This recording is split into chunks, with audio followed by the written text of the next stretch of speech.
সাইদ হুজুরে ডিউটি করে মাঝে মধ্যে যখন দেখি মাথার নিচে দুটো হাত দিয়ে শুয়ে আছে, ফুলের উপরে মাথায় হাত দিয়ে যখন রাতের পর রাত পার করছেন এপাশ ওপাশ করে, তখন মনে হয় কলেজাটা ছিঁড়ে যায়। ইচ্ছা করে বাসা থেকে বালিশটা নিয়ে এসে দেই, পারবো না। জায়নামাজ দুটো দেন, দুটো জায়নামাজ নামাজের উসিলা করে দেবো, হুজুরকে বলবো হুজুর নামাজ শেষ করে জায়নামাজ দুটো একটু মাথার নিচে দিয়ে ঘুমাবে।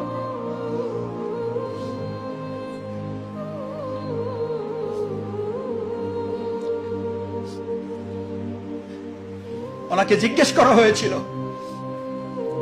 ওনাকেও জিজ্ঞেস করা হয়েছিল এই আন্দোলন ব্যতিরেকে আপনি অন্য যা কিছু করেন সেই আন্দোলনের আপনাকে আমির বানিয়ে দেওয়া হবে, সভাপতি বানিয়ে দেওয়া হবে, আমির বানিয়ে দেওয়া হবে, সভাপতি বানিয়ে দেওয়া হবে। আপনি আর একটা পার্টি খোলেন, আর আপনাকে সবকিছু দিয়ে আমরা সহযোগিতা করব। আলহামদুলিল্লাহ, এই বায়াতি জিন্দিগিকে সামনে রেখে, শপথের অঙ্গীকারকে সামনে রেখে উনি বলেছিলেন, আমি তো এই আন্দোলনের কর্মী হওয়ার জন্য এসেছি, আমির হওয়ার জন্য আসিনি, কারণ এটা আমার বায়াতের হক।